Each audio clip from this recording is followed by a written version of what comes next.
Welcome to today's Power Talk, Unscripted, featuring Dr. Helen Boucher. Dr. Boucher serves as Chief of Geographic Medicine and Infectious Diseases at Tufts Medical Center, and we're really excited about hearing a little bit more about her career, about how Holy Cross affected her career, and about hearing a little bit about her views of this COVID-19 pandemic in which we're all currently participating. My name is Daniel Klinghardt. I'm director of the J.D. Power Center for Liberal Arts in the World here at Holy Cross. I'm joined by Maura Sweeney, the director of Alumni Career Development, and we're happy to welcome you to today's talk. This is something we've been doing for a couple of years now, and we created Power Talks as a way to help alums share their inspiring stories of how they use their Holy Cross education to make a big difference in the world. We hope this can help current students very intentionally reflect on their own aspirations to discern their own path towards making a difference. When we're on campus, Power Talks are held in front of a small audience and recorded. This encourages this student-alumni interaction that we find students find very meaningful, but it also allows us to post video of the talk online later for a wider audience. In the midst of this global pandemic, with so many of our current students away from campus, we actually think it's more important than ever to share stories like this, to help you think a little bit about how this great place is going to put you on a path, even through this confusing time. So we hope that you find this helpful to you as you continue to think about your future, even if you're still stuck at home. We've set aside an hour for today's talk. We've invited Kathryn Hauver from the class of 2022 to interview Dr. Boucher. We haven't yet seen Kathryn show up, so we're going to stall just a little bit. But otherwise, Maura and I will do the interview. Let me just say, as we're going through this talk, I encourage you to use the chat function down there and send me your questions. So if you send it to me, it doesn't distract Dr. Boucher, it doesn't distract Maura, and I'll collect those questions and make sure that you get a chance to ask those questions in the Q&A session, which we'll get to shortly. And now I want to turn it over to my colleague, Maura. Fantastic, thank you. A little more housekeeping for you. We ask that you please keep your microphone muted during the duration of the interview, and we'll encourage you to come off of mute during the Q&A in order to participate in that discussion. The presentation is recorded and will be made available to all participants once it's ready. And now it's my pleasure to introduce you to Dr. Boucher. Dr. Boucher is a Holy Cross graduate who earned her medical degree from the University of Texas Medical School in Houston and completed her internship, residency, chief residency, and clinical and research fellowships at Beth Israel Deaconess Medical Center. She joined Tufts Medical Center as an infectious diseases physician in 2002, and in 2005, she assumed the role of director of the Infectious Diseases Fellowship Program and added the title of Director of the Heart Transplant and Ventricular Asset Device Infectious Diseases Program in 2015. In 2018, Dr. Boucher was selected as the inaugural director of the Tufts Center for Integrated Management of Antimicrobial Resistance, CIMAR, a cross-disciplinary initiative of Tufts University and Tufts Medical Center. In 2019, she was named Chief of the Division of Geographic Medicine and Infectious Diseases at Tufts Medical Center. She is also a professor of medicine at Tufts University School of Medicine and has served on the Holy Cross Board of Trustees. With that, I'll hand things over to Daniel, who will introduce Dr. Boucher. Great, thank you. Kathryn, I'd like you to introduce yourself, tell us a little bit about what you're doing at Holy Cross, and then I'll turn it over to you and let you take the interview on. Hi everyone, I'm Kathryn Hauver. I am a rising junior at the college and I am a sociology major. I'm also a community-based learning intern and currently working for Gateways Orientation, which has been super exciting. And so I'm really honored to be the student interviewer tonight for Dr. Boucher. So to start off, I was wondering if Dr. Boucher, you could talk about what your time at Holy Cross was like, what you were involved in, and what some of your goals were while you were at Holy Cross. Oh, well, Kathryn, thank you so much. And thank you very much, Maura and Daniel, for the kind introduction. I'm really happy to be here with you all tonight. And I recognize a few familiar faces, which is even nicer. So I love Holy Cross and I loved being there as a student. I graduated in 1986. And I think it's important to say that I come from a line of Holy Cross people. So my dad went to Holy Cross, some of my uncles, my brother, my sister, so a lot of purple blood in our family. But when I was at Holy Cross, I was a pre-med, but I was an English major actually, which was very unusual in those days to do that. So happy to talk more about that. But Professor Jim Key actually was very much a mentor to me in those days, and kind of took me from a girl who thought she was a bad writer into a English major, which was really, really wonderful. I swam on the swim team for 2.5 years. I was an RA and a head RA in Hanselman. I did Spud, I sang in the Scola, just like, you know, I was very much of a doer, like everybody at Holy Cross. And I did an internship at St. Vincent's Hospital in Worcester, which was really, really wonderful when I was a senior, with Dr. Quinlan, who was then the chief of surgery, who introduced me really to my first hands-on medical experience. So, you know, I knew I wanted to be a physician at Holy Cross, and I did pre-med, which was very, very hard. We started with 100 students in pre-med and 33 graduated. It was brutal. It was really competitive. People dropped like flies. It was a different era, I would say.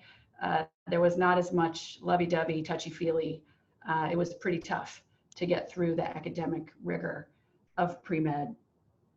And we had to go through a process, which I think still exists, where you have to go through to this sort of board who decides if they recommend you to medical school. And the recommendation for me was that I wasn't quite there yet, and that I should take some time before I applied, which was somewhat devastating at the time. But I ended up going off and being a school teacher in Houston, Texas. I taught middle school science for 2 years, which I loved doing. And I worked in a hospital, cancer hospital. I thought I was going to be a cancer doctor in those days. And I loved it. And that actually was another Holy Cross connection. A lady named Donna Murphy, whose brother was in my class, worked at the hospital where I ended up working, and sort of welcomed me into that community. And then at the end of medical school, I started dating my husband, who was a year ahead of me at Holy Cross. And I moved back to Boston to marry him, and then have been here ever since. And now we have 2 daughters, and love living here. I would say that, you know, the Holy Cross education has influenced my whole life, and in ways much more so than did medical school, or even my post-medical school training, which was huge. And the things that I value the most are my friends, of course, my husband, and the ability to think and communicate, I would say, are 2 of the biggest sort of gifts that I got at Holy Cross, neither of which I fully appreciated when I was there. I had no idea what I would be doing. And if anyone had told me then what I'd be doing today, 34 years later, I would never believe it. The path has been, as I describe it, nonlinear. A lot of, you know, twists and turns, and we lived outside of the country twice and had some very interesting experiences. But the ability to think through difficult problems, to communicate with people from all walks of life, have served me incredibly well. And I think even in this COVID epidemic, which has been almost like a blur, my life since March has been absolutely, as Dr. Fauci calls it, unprecedented. Unprecedented might be an understatement, but I rely on those gifts of the Holy Cross education really every day. So with that, I'll turn it back to you, Kathryn. Great, thank you so much. You mentioned how competitive the pre-med program was while you were there. What kind of kept you going with the program? Well, I'm a pretty stubborn person, and you know, I was not going to be sort of denied, and I had to make some hard decisions. One of the hard decisions is I had to give up swimming. So when I was a junior, it became clear that the rigor of the coursework, the labs, the sort of getting ready to take the MCAT, the exam for medical school, I just couldn't keep up with the swimming. I wasn't that good of a swimmer either. I enjoyed it, but I wasn't very good. So I had to make the decision to give up the swim team, and that was very hard. But I was pretty determined. And when I got that news that I wasn't quite ready, in quotes, you know, that could have been viewed as was a setback for me personally. In the end, those 2 years that I spent working were incredibly valuable. And I think I entered med school in a much better place than I would have if I hadn't have done that. Thank you.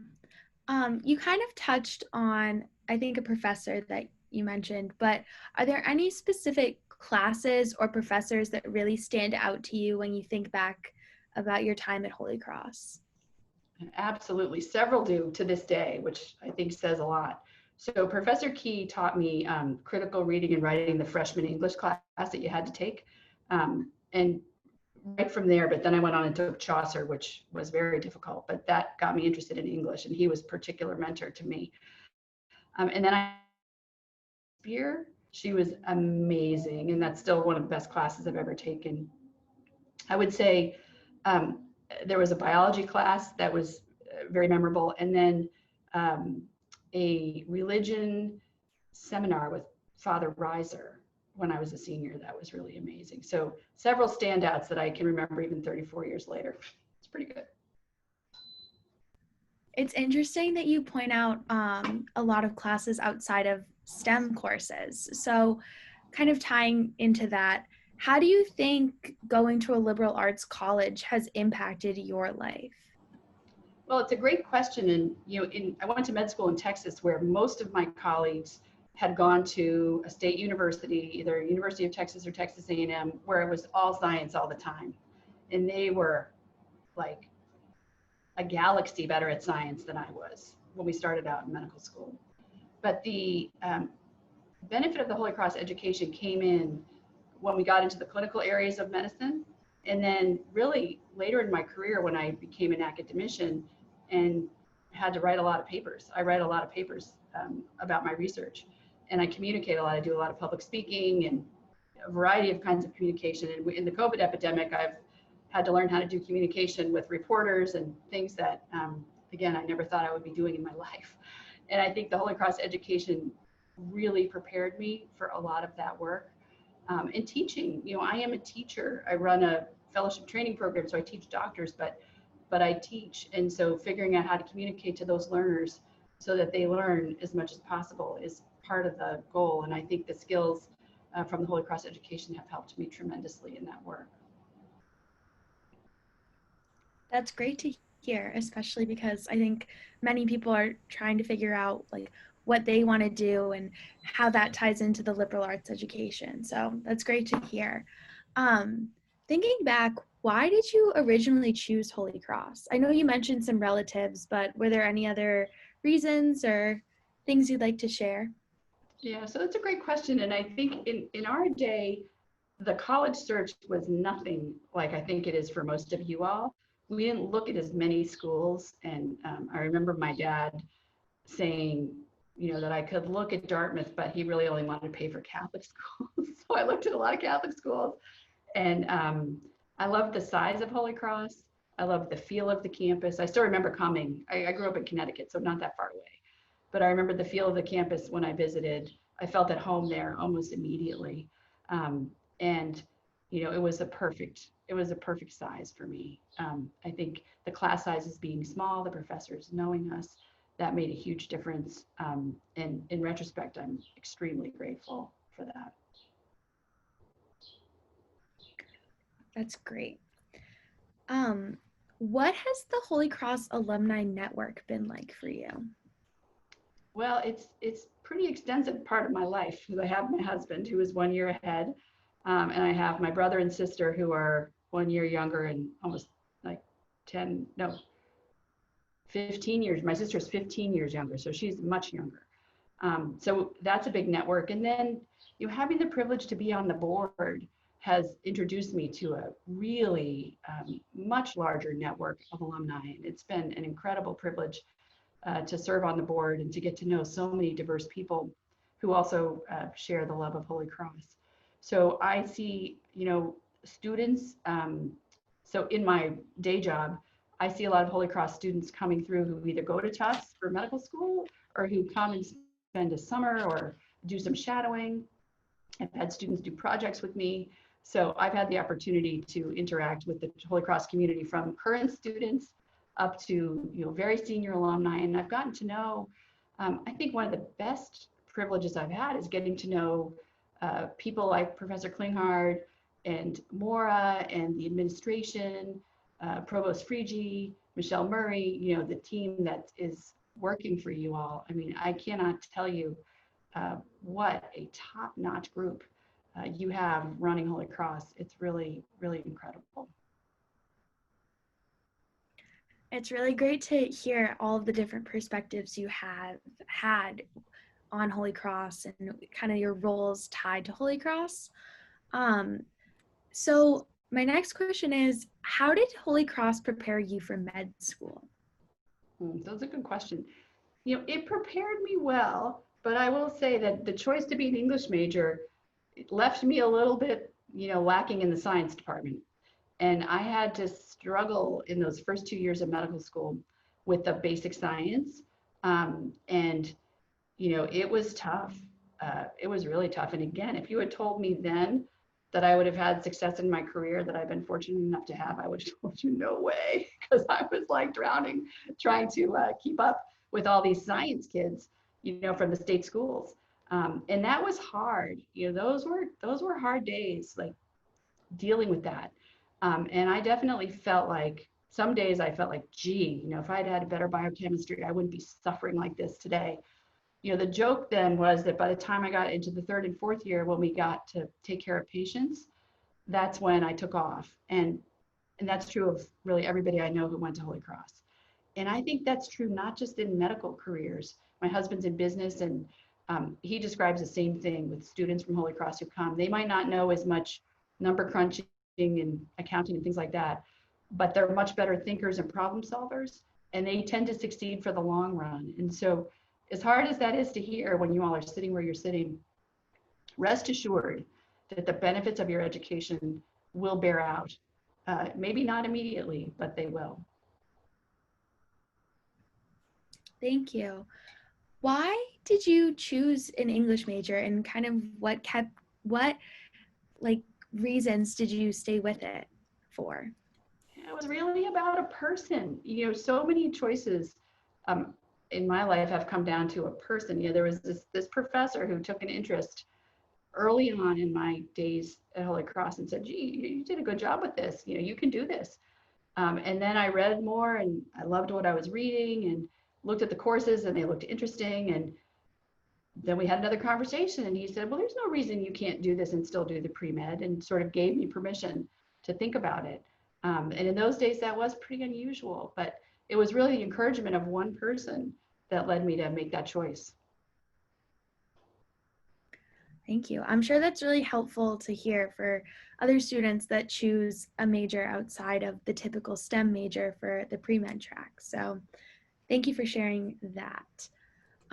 Could you please talk about the different steps of your career from Holy Cross to where you are now?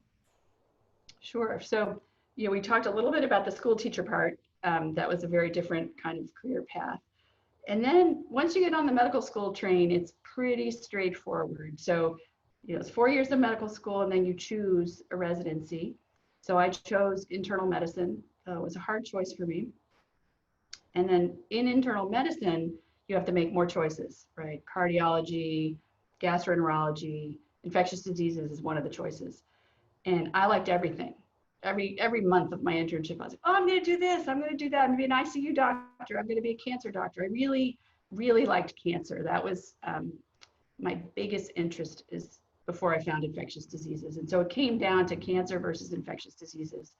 And it was, again, all about the people. So my chief and my chair were infectious disease people, and they had a big influence on me. And that's really why I did it, and sort of never looked back. And that was 3 more years of infectious disease training after a 3-year residency. So 4 + 3 + 3 is a long time. And, every step of the way, there were ups and downs, and it was hard. And then after that, I decided to stay in academic medicine and became interested in taking care of patients with immunocompromise or something wrong with their immune system, mostly transplant. A lot of patients who've had a transplant and have infections in that setting. And then my research has been on antibiotic resistance, which is a big common problem in infectious diseases. So again, largely led by mentors who sort of guided me in different directions along the way. Wonderful. How do you live the Holy Cross mission in your job? Oh, that's a very hard question. I hope I live the mission in my job. And, you know, I like to think that by teaching and focusing on the next generation and, you know, trying to do my work in a way that looks out for other people, you know, not just, of course, in the patients that we take care of, but in this COVID epidemic, the people that I work for have really grown. And my job as the chief here during this epidemic is really to help guide our whole hospital. And we actually have a healthcare system through all this uncharted territory. And my job is often to be the one to start off the meeting and to walk people through where we are, what we know, what we don't know, in a very calm way, and to share the data in a clear way to try to sort of help each person get through this. And so I guess that's my vision of being a person for others. And I hope that that is using the Holy Cross education, you know, in a meaningful way. That's really great. And it sounds like a very meaningful way. And you're helping so many people. So that's so inspiring to hear. What are some of the favorite aspects about your job? Oh, that's a great question. So one of the things I love about my job is that it's very often no 2 days are the same. And, you know, this COVID epidemic is that in spades. But even before COVID, I wear multiple hats. So I see patients probably 2 days a week. I manage a group of 30 faculty. So I do a lot of sort of management, human resources type stuff. I meet with people individually to talk about their career. I run a research center. So I'm doing trials and interacting with a group across the nation where we collaborate on clinical trials. So I wear that hat. And then I have different committees that I sit on, like the board at Holy Cross. I also sit on a board here at the hospital. So I have a lot of different activities that I get to participate in. And it's certainly not a boring desk job by any means. Good to hear it's not boring and you have so many things going on. What has your job been like during COVID-19? I'm sure it's been much busier and many more things happening, but could you talk a little bit about that? Sure. So like many people in my business, my life has changed dramatically since the onset of COVID. So from about the 1st of March, my focus has been almost entirely on COVID. So antibiotic resistance, you know, my research kind of had to get pushed aside. We're just kind of getting back to it. And I was involved from the beginning in thinking about how we prepare to take care of all the COVID patients. We basically emptied out the hospital to make room for all these COVID patients. We doubled the size of the service that we provide. So we went from having 4 infectious disease services to having 8 to 9. So figuring out how to do that staffing and 24/7. So since March 1st, I think I've had 3 days off. I mean, it's really been every day, 7 days a week. I do a lot of work on developing protocols for how we're going to treat patients. We did some clinical trials of this drug called remdesivir, one of the only FDA authorized drug for COVID-19. Spend a lot of time thinking about how to keep people safe, infection prevention, you know, the different kinds of PPE that we have to wear and how we wear it, thinking about diagnostic testing, thinking about communication. So to our patients, their families, the public, I spend a lot of time now. I talk to the media every day, you know, whether it's the radio, the TV, the newspaper. There's always some external group to communicate to. I give a lot of presentations. So I make a slide deck about all the data and present that to groups within the hospital and outside the hospital. More recently, I'm helping advise 5 different colleges about how to think about opening in the fall. One of them is Holy Cross. And that's a very challenging area and not exactly something I ever was trained to do. I mean, this is a new disease with new challenges. So in some ways, it's incredibly interesting and stimulating. In other ways, it's a little daunting because you realize that, if you get it wrong, there are going to be consequences. So it has been a time, to say the least. Wow, you've been doing a lot. So thank you for all that you do. What do you think the fall will look like with the pandemic? Well, that's a great question. And I think the first thing I have to say is I don't know.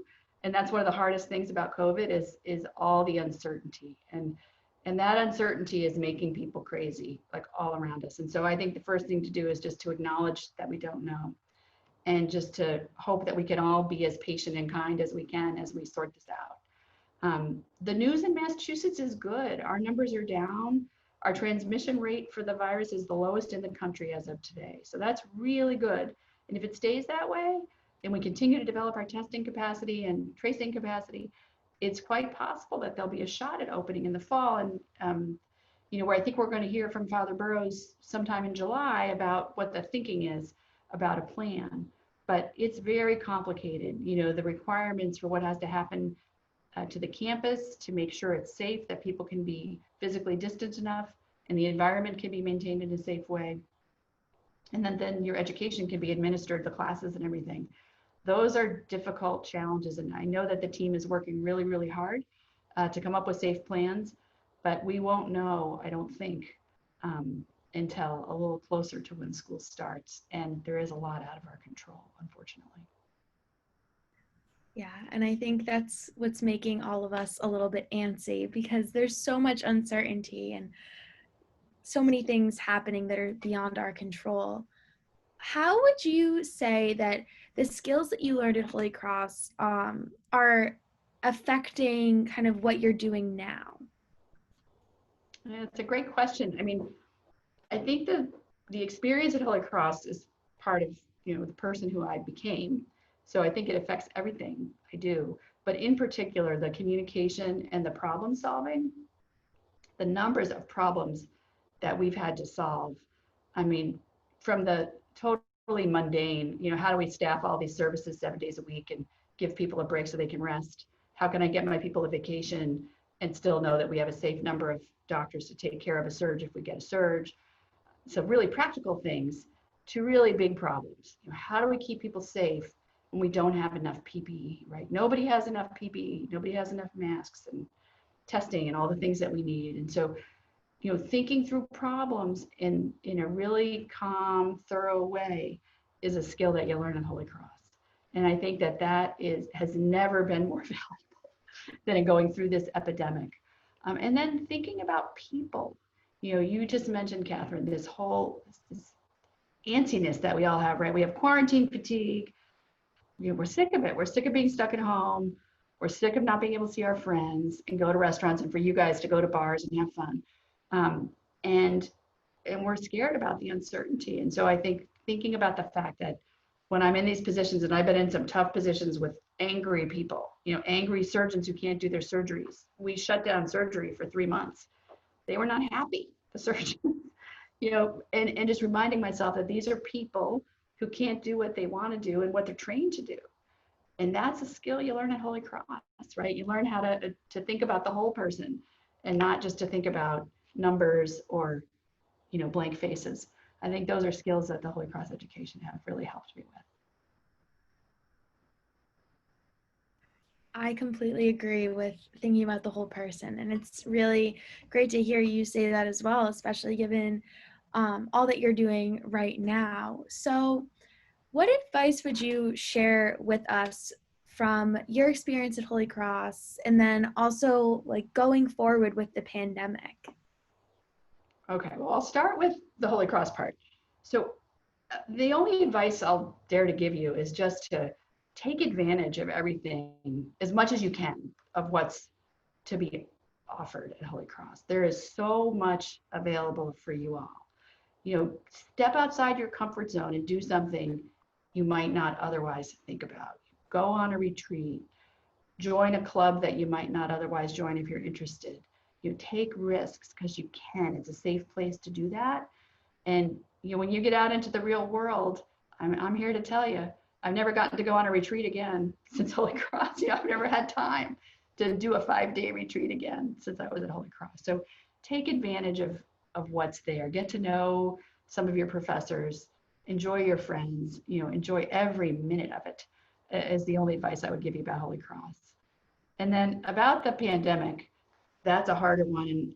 And I spoke to a big group last week of students, and I've spoken to smaller groups of my daughter's friends who are going to be seniors in college. And I think for you guys, it's really, really hard because it's really hard to believe that this could affect you, right? That you could get sick from this or that you could pass it on to somebody and hurt them. But the plea that I would have is to really be a partner of whatever plan ends up getting made, right? If there's a plan to come back, really be a partner with the team at school for whatever it is that, you know, you got to do, because there's only going to be, if there is a shot, it's going to be one shot, right? And the virus is around, it's not going away. And so we have to take advantage of the shot that we have, if you have one, to be able to make it work so that you can be at school and be with your friends and get the education. So I know it's hard and it's a big ask, but try to keep that in mind, because this virus is here and it's going to stick with us for a little while longer. Thank you so much for sharing. Those are all the questions that I had. So I'm going to pass it back to Professor Klinghardt, and I think he's going to open it up for Q&A. Great. Thank you so much, Helen. And my first thought is how grateful I am that as busy as you are, you're taking time to talk to us. So again, thank you. And also, as busy as you are, how do you keep going? How do you take care of yourself? You're working 7 days. You've had 3 days off in the past 4 months. What do you do to take care of yourself and keep yourself going?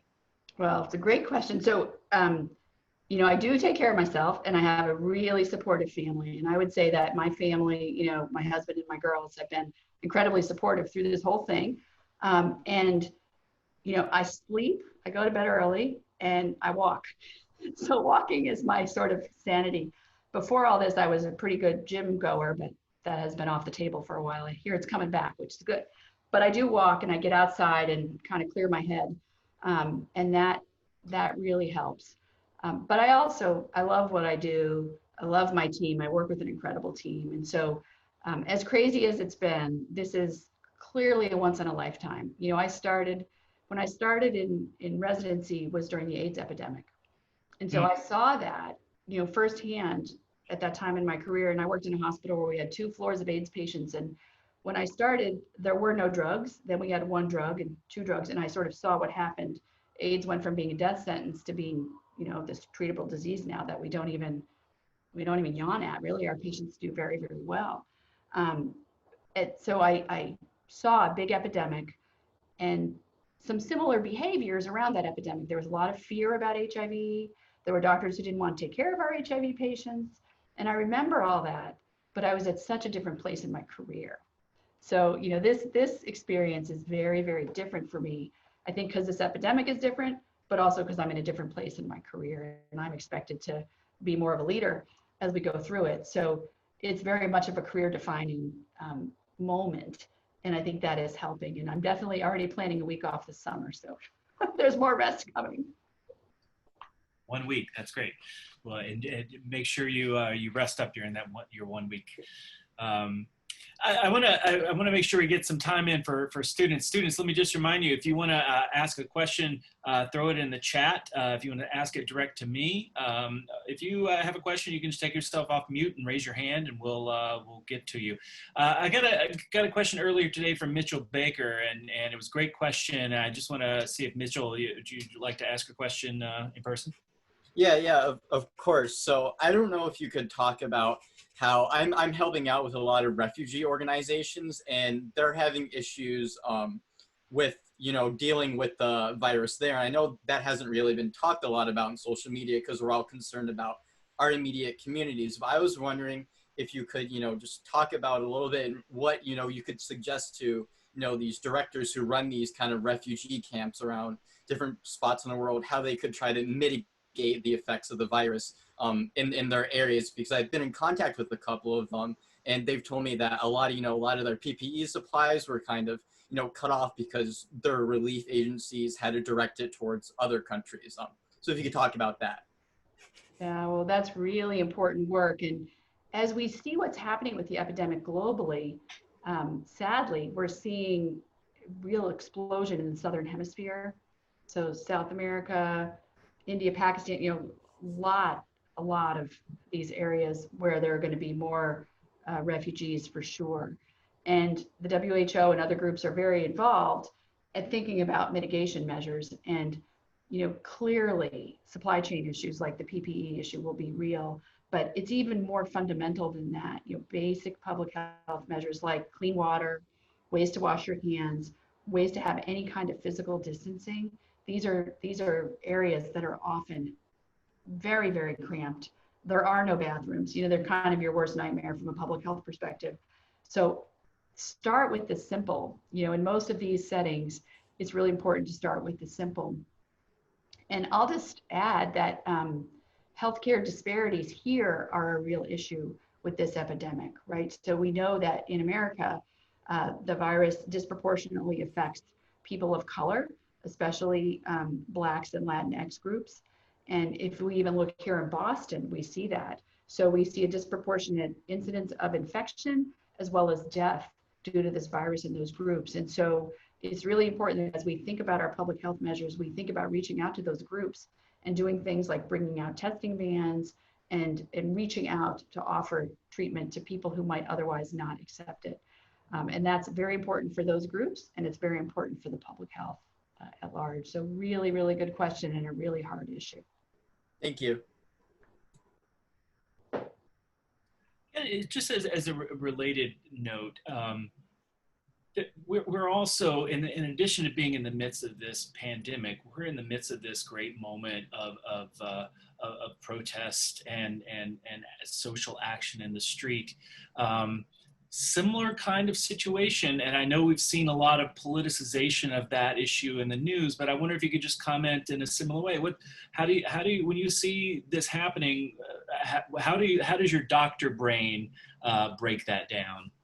Yeah, it's really challenging. And I guess I have a little bit of good news to share. So first of all, the doctor brain breaks it down as I see a crowd and my blood pressure goes up. I see any kind of a crowd and I get nervous. But the good news is that I would say largely in a lot of the gatherings here in Boston, people wore face coverings and attempted to keep some physical distance. So that's great. The other thing that has to be pointed out, I think, is that racism is a public health issue. These healthcare disparities are public health issues. And so I think both priorities need to be considered as we think about the advice that we give. And it's very, very difficult. I mean, it's not a good hot seat to be in, being asked these questions. But the news that's good just came out today. So last week, Governor Baker stood up 52 testing centers around the state, free of charge and for confidential testing for people who might have gone to these gatherings to encourage testing. And I think it was about 1,700, I'm so bad with numbers, but I think it was about 17,000 tests were done in the 2 days. And the positivity rate was just over 2 or 3, it was 2 point something percent. And the test positivity rate in the state is 1.9%. So it was really not that far off what we're seeing in the state. And I think that's quite encouraging. I mean, I think it's a very innovative way to put up the testing, and it's encouraging that we're not seeing more. We need to keep our eyes on this for longer. And the last thing I always want to add is that, our attention is focused on public gatherings, but I think it should also be focused on what's happening at the beach, at the store, different places. And I get a little crazy, driving around on the weekend, seeing people no mask, and groups of teenagers together. That's not good. And we know now that covering your face and keeping a physical distance works, and being outside is great, but you still want to do that. And so I really hope that people can hang in there so that we can maintain the progress that we've made and you all can go back to school. Great, thank you very much. I know we have students who have questions about the career of a medical professional. So I'm going to turn to Devin for a question related to that, and then I think we got a couple more in that vein. Hello. As a first-year student interested in science and math, but unsure of the pre-med track, what advice can you provide? So thanks for the question, Devin. I think you should, follow your love. And if you're interested in science and math, I think it's possible to design your courses so that you hit the ones you need to hit so that you'd be able to take the MCAT. And you could decide ultimately if you want to or not later. The other alternative is to just do what you're interested in and then go back and make up, if you needed to make up some other courses later. We see lots of students who either do that, they go to school, one of these extension schools or something after they graduate and finish their pre-med requirements, or they do this thing called an MBS where they do sort of like a master's degree that finishes all the pre-med stuff. So there are a lot of ways to get there. And I think if you like math and science, it's even easier because you can just tick the box and get those courses done and just have that under your belt. And then you can think more about the career options as you go. Maybe this is too big a question. You see a lot of medical students, I assume. Do we as a nation do a good job of preparing our students to become medical professionals? That's a great question. I guess I can only comment really about the students who I've encountered. But I would say that I am consistently impressed actually by how well prepared our students are. It's hard. And the thing I worry about now for students is that most of them have to sustain such a debt to get their education that they come out with this almost like buying a house without buying the house. And that's a lot of burden to take on at such a young age. But I think our students are very well prepared, and the sort of things that I see continue to humble me, from our students. Some of the things that our students came up with during this pandemic are just remarkable. Thinking about, we have some students who came up with some crazy ways to make masks for cheap, when we have all this PPE trouble. Students who band together and made a volunteer service to shop and provide childcare for physicians who didn't get a day off and couldn't get a babysitter. I mean, really practical, but really meaningful things, who are out there with the homeless. So I'm really inspired by our medical students, and not just their intellectual caliber, but sort of their mission focus and how mature they are by the time they come out. I always say that I think college students these days are much smarter than they were when I was in school, and I'm always very impressed with what my students come up with. So I can appreciate No doubt. But can you how would you advise a young pre-med student thinking about that debt question that you just raised, and how to think about that as they make plans for medical school?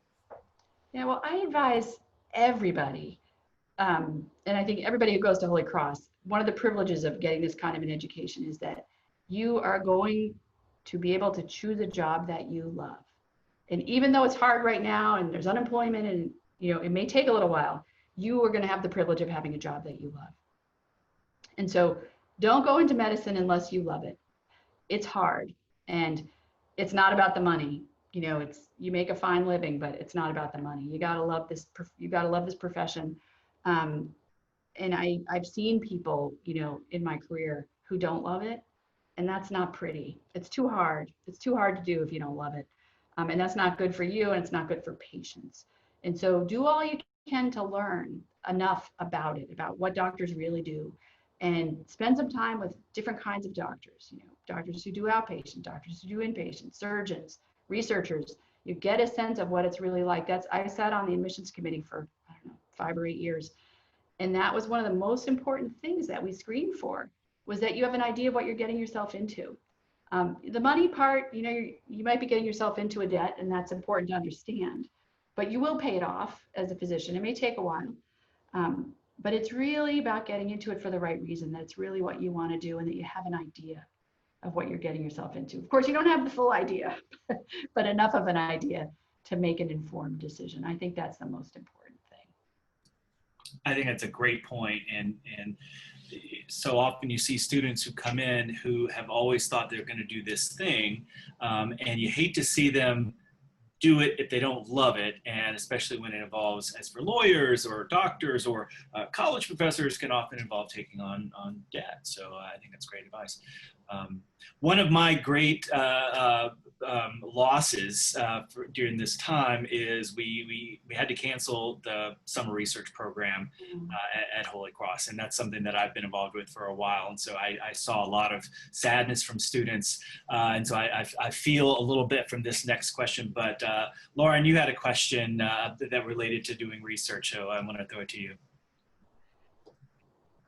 Hi, so I guess my question is, like, I'm like a rising senior in like this like new COVID time. Like, do you have any advice on like post-grad like plans or like careers or like any steps to take when like you have an internship that's canceled or you're not getting the experience you should have because no, you can't. And similarly, like GPA Matter outside of like undergrad, because I know it's like the end all here, but again, with online learning and all that stuff, it's more challenging. So right, so these are hard issues. So I'm going to take the second one first. So does GPA matter? So unfortunately, it kind of does. And you know, it's your overall GPA and your science GPA that, you know, are cared about by the medical schools. The good news is that they know, the medical schools know about schools like Holy Cross. Holy Cross does not have grade inflation. So we know that when we see applications, we very much know, we know at Tufts, a BC application, a Holy Cross application, and a Harvard education, you know, BC and Harvard have grade inflation, Holy Cross does not. That doesn't go unnoticed. But the GPA does matter, and it's just one more way that people narrow down these huge piles. That said, I haven't met a student yet in however many years now, who wanted to go to medical school who didn't get to go to medical school. So this is the kind of a thing where if you really want it, you're going to get there. It may take a little more than one try, but I have not met a student who didn't get there. So that's important to take to the bank. And I think that everybody will make accommodations for the craziness of what's happening now, right? There's going to be changes to GPAs. There's going to be inability to take tests. You know, everyone's going to be in the same boat, and we're going to have to manage that. So in a way, that's a little bit easier than the first part of your question. First part of your question was about experience and what you can get in this sort of time. And I know that we canceled a lot of our internships for the summer and otherwise because of the need to keep the density down and the concerns about PPE and all those kinds of things. So it may well be difficult to get your hands-on experience as soon as you would like. That doesn't mean there's nothing you can do. And I think that I know some people that are using students and having interns do things like telehealth visits and learn about that, which is something that I never would have thought we'd all be doing, but we're all doing it. So there may be other opportunities. And then the other thing might be clinical research, because clinical research is continuing. And we have students helping us with clinical research. And then you get to interact with patients as well as other healthcare providers, you know, physicians, nurses, pharmacists, and others. So there are ways, it'll take some creativity during this time is what I would say. Is telehealth here to stay? I know that's something that has been kind of slow in coming, but now it's kind of here. Is it going to survive the pandemic? That's what the experts seem to think, is that it will stay. The question is how much, like what percentage of our practice will be telehealth and which practices, right? Surgeons really can't do that much telehealth. You got to see the broken leg and the wound from the surgery that you did. But for a lot of us, telehealth may be doable. I mean, we've been doing it. It's a little bit unsatisfying, and I'll admit this is part of my old age and kind of stuck doing it my way, speaking, but it's not as immediately gratifying as it is to sit in a room and talk to a patient and examine a patient. But we can do a lot, and it's helped us, you know, take good care of people who needed it during this hard time. That's great. Yeah, it does seem like this is a time when a lot of technology is going to change in a lot of sectors. So I think this seems to be one of them. So I have a question here from Ricky. Ricky, you want to ask your question?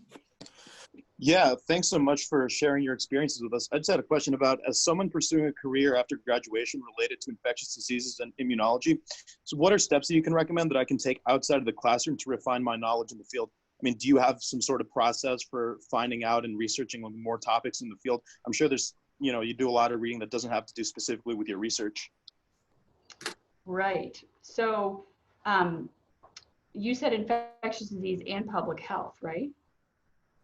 Infectious disease and immunology. And immunology. Okay, sorry, immunology. So yeah, so both large fields. And I would say that from a reading perspective, the places where I might start would be the IDSA, the Infectious Disease Society of America. That's our national society that has a lot of things like guidelines and our publications and sort of a lot of infectious disease stuff in one-stop shopping.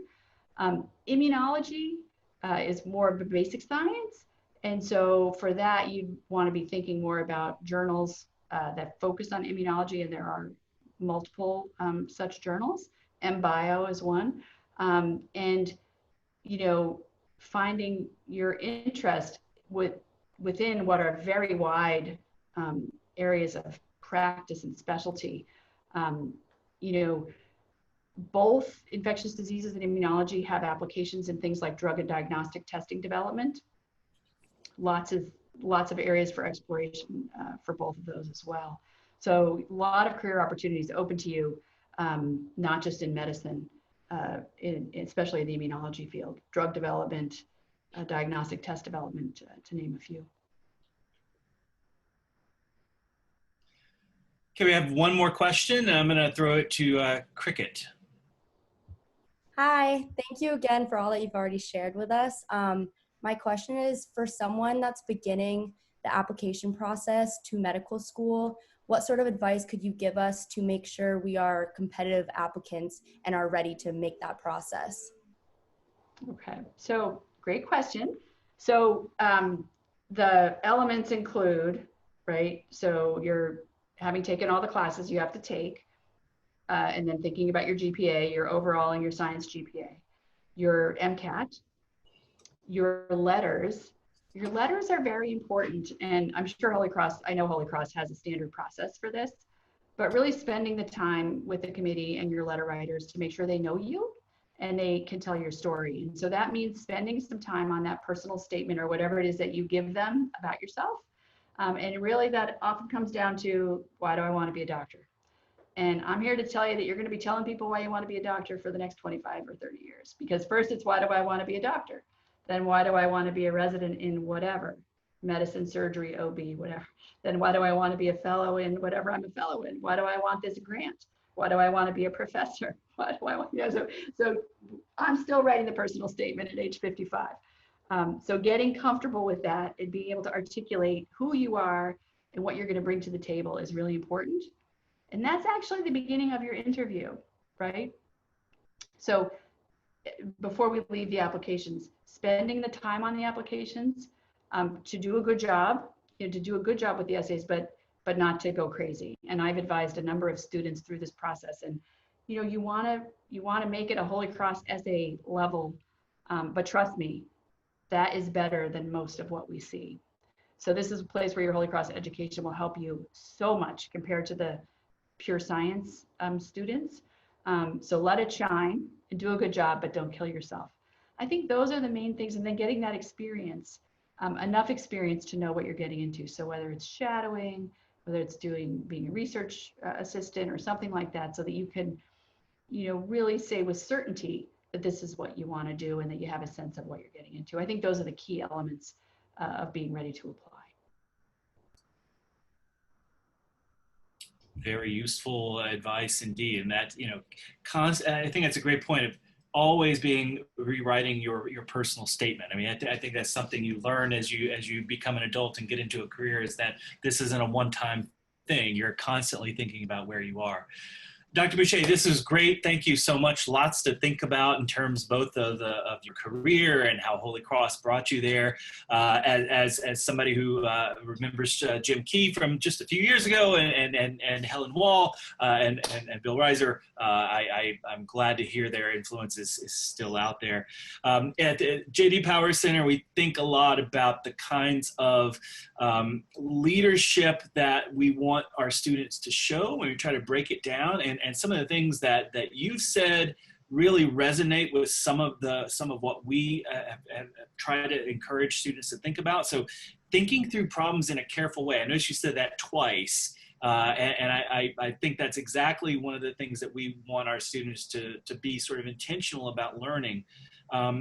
Communicating with people from different walks of life. I think that's something that in a lot of ways Holy Cross students kind of absorb without really being aware that they're able to do that.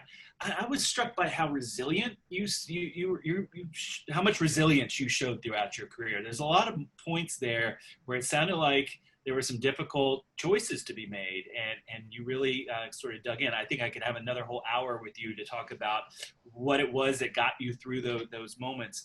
And then I loved how you talked about sharing data in a clear way and communicating complex quantitative information. Certainly something that our students need to have more and more. So I really appreciate your time. We really appreciate all you're doing out there in the field. Kathryn, thank you for a great interview. Students, thanks everyone. Mara, any last words? Oh, thank you all very much for joining us tonight. As we said, this is recorded and we'll have it on the J.D. Power Center website. And if there are other people you want to hear from, other topics you want to hear about, by all means, let us know. From the alumni office, I'm happy to do my part to bring our wonderful alums back to talk to all of you. And it's wonderful to get to partner with Professor Klinghardt and the J.D. Power Center. So Dr. Boucher, thank you so much. Kathryn, thank you very much. And thank you to all of you for asking such great questions. Thank you for having me. It was really, really fun to be with you.